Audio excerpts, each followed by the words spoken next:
underground, overground, and wandering free. I'm not a wanderer, but there is a sailor in me. So, you've experienced Fallout 4, the vanilla game, and now you want to know what it can be like modded. Welcome to Fallout 4 Mod Elation. Have fun.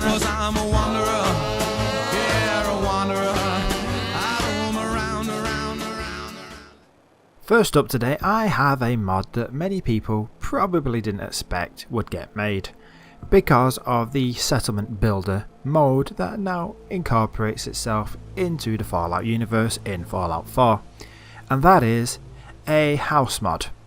Yep, don't worry, house mods haven't gone away. In fact, the fact that settlement builder mode exists just means that people have upped their game, and this is irrelevant in Rockin Red Rocket. This mod is exceptionally well done. It fits perfectly into the Red Rocket facility where you first meet Dogmeat, and best of all, it's your house only. No more settlers mooching inside and stealing your bed. And once you get inside, you'll notice a nice level of creature comfort has been put into the place. Radios, power armor stations, and all manner of selectable shelves. Now, there'll be power armor stations, as I've said. There are selectable shelves. There's a cooker with a pot on the stove, and if you select the pot, you can go into the crafting menu for cooking. Working televisions, nothing on it at the minute, of course, but you get the point. A lot of the things aren't just there for decoration, as I've been pointing out. That little safe on that desk, if you select it, it's a safe. Exactly. Well, boom boom, how I state the obvious, but it's been miniaturized, but it still works as a safe. You will find the weight benches, don't really do anything, they're there for a show, but anything else you can find, if it looks like it could have a purpose, I suggest you stick your cursor over it and find out. Now, there's a lot of good little decorations, like the inspired Vault-Tec display case here. However, there's also a lot of other little interesting decorations knocking about that give it a good feel. The coffee shop, for example, the kitchen with shelves that you can stock and cookers you can use, and the best thing ever, a bathroom that has actually been cleaned and looks functional. Added to that, your own washing machine and tumble dryer, and there's a mod out there that'll probably make those functional. Maybe, maybe not, who knows, I'll have to test compatibility for that. You get to your bedroom and it has a nice, probably more male than female, but there's a couple of posters thrown in that gives it a female vibe. And there you go, in your bedroom you have one hell of a walk-in wardrobe effect going in at the bottom of the room. That being said, what can you say about a mod like this? It's highly done. It's really, really, well, it's high spec, and you really are going to enjoy putting your character into this sort of room. Now, as you can see, nice little Easter egg there. I hate Mordas. Skyrim Easter egg there.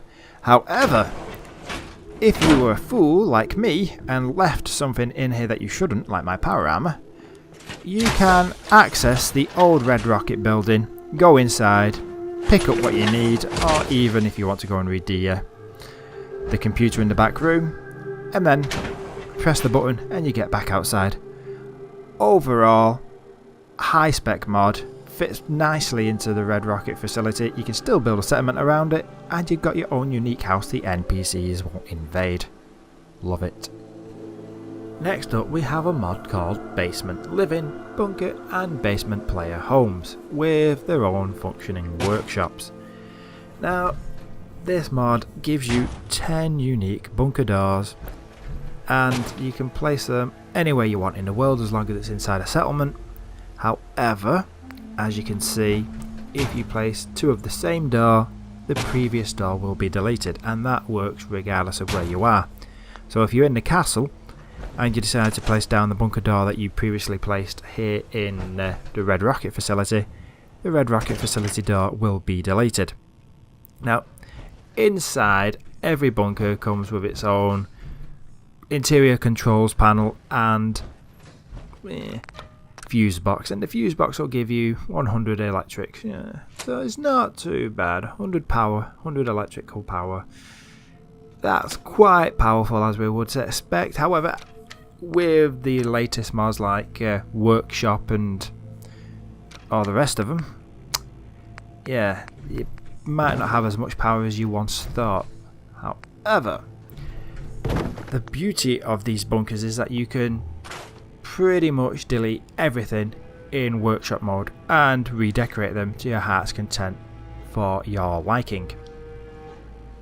Now, there's some big bunkers, small bunkers, military type bunkers, bunkers that look like they've just been dug out with a shovel, bunkers that have full plumbing, bunkers that don't have any plumbing whatsoever. There's even an interrogation type bunker. So you've got to decide what suits your fancy. However, the default versions are quite interesting, and obviously because they've been modded from areas that already exist in the game, very lore friendly and suit the vanilla game. The best bit about it is, so does the Workshop. You can go in there and change these bunkers to your heart's content and you don't break any law. So if that matters to you, don't worry. Now, as you've seen, if you want to use the fuse box, you're going to have to connect it to a wall or ceiling with a conduit, and power it up. Your TV will then work, so will your lights throughout the entire facility, and away you go. As I've said previously, there is a torture type chamber that's just sort of in a half dug out thing. There is a big variety. There's a full-on mini vault where it's got beds and houses and couches. There's a military bunker. There's a warehouse bunker. You will find plenty of things with plenty of room, or not much room, to play with to your heart's content. However, if you're going to go into the military bunker, stay away from the ham radio. John Connor might be on the other end telling you the world's ended a few hundred years too late. Now, this sort of mod's great if you want to have your own little area the NPCs won't come down to and interfere with. Plop one of these doors down in your settlement, come down, and away you go. The settlement workshop in your basement has now been linked to the parent workshop. However, it's not linked to the trade routes yet. I believe that's a future update that the mod author has planned. However, what does work, as you are now watching, is any mod that allows you to place a workshop down. I'm currently using Chesco's Conquest, and I've stuck a outpost down underneath a pylon in the middle of nowhere, and it works fine. Great mod. Welcome to Concord and the Beantown Interiors project, sister mod of Fallout 3's DC Interiors and New Vegas's NV Interiors. And it pretty much does the same thing. 40 new clutter items that you can craft at your workbench, and 12 new perk mags, I believe a couple of freeform quests, and of course the relevant loading screens.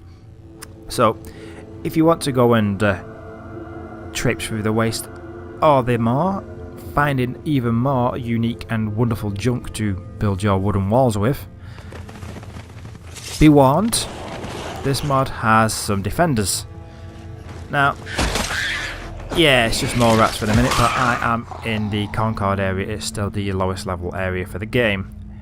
The enemies will get more difficult the further into the game you get, so don't expect to just find more rats once you're in the town centre. Now, it's not just interiors this time, it's also exterior interiors. What did you say? Well, as you can see, because Fallout 4 allows you to explore the inside of buildings without having to go through a loading screen, so does this mod. So, if you're looking forward to pretty much looting all the nice new shiny objects and adding them to your collection, or pretty much, let's say, building a junk wall with them, go right ahead. Great mod. Next we have a mod called Port Royale, previously known as Boats, and this makes Rick and his sea captain's hat very happy. So here he is, looking ecstatic. Yes he really does. Now this mod gives you 6 new boats and quite a few modular pieces as well. You can create your own modular barge of various size. Now I've decided to beach all my boats at Nordhagen Beach, just because there's a bit of water and it was the only settlement I had unlocked. However, as you can see, there's quite a bit of variety, even the one I made. There's sailboats, little fishing boats, buoyancy aids, anchor points, you name it. If it's got a fish fits the theme, even whale skeletons, yep, it's in there. A lifeguard chair, yep, it's in there. Now this mod does require Far Harbour for the latest versions. Unfortunately, you'll have to go back to the boats version if you haven't got Far Harbour, but it is worth it if you want a fleet and you want to feel a bit like a pirate or a fisherman, or you basically want to make your own Libertalia.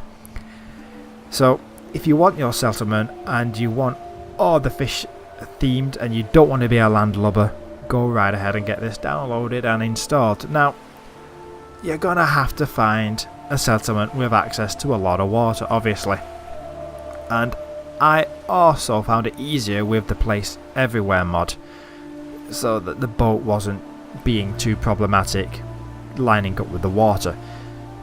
However, with that in mind, think of the fun you can have. If you want your own Libertalia, go right ahead. Now, this mod also plays nicely with mods like Conquest by Chesco again, where you can place your own workshop down and make your own settlement. So any mod that does that, go right ahead. I've come and found a little tiny rock island in the middle of nowhere and threw a few boats together. Now, it's not very clever, but it is nice. And so we must bid farewell. If you're wondering what other mods I've covered, you can find these by clicking the links for the playlist at the end of each mod Elation video. There you will find the mod categories. However, if the mod you're looking for isn't there, by all means suggest mods for me to review. So until we meet again, until we see each other on another of my videos, have fun, thanks for watching, and I'll see you again soon. Bye bye for now.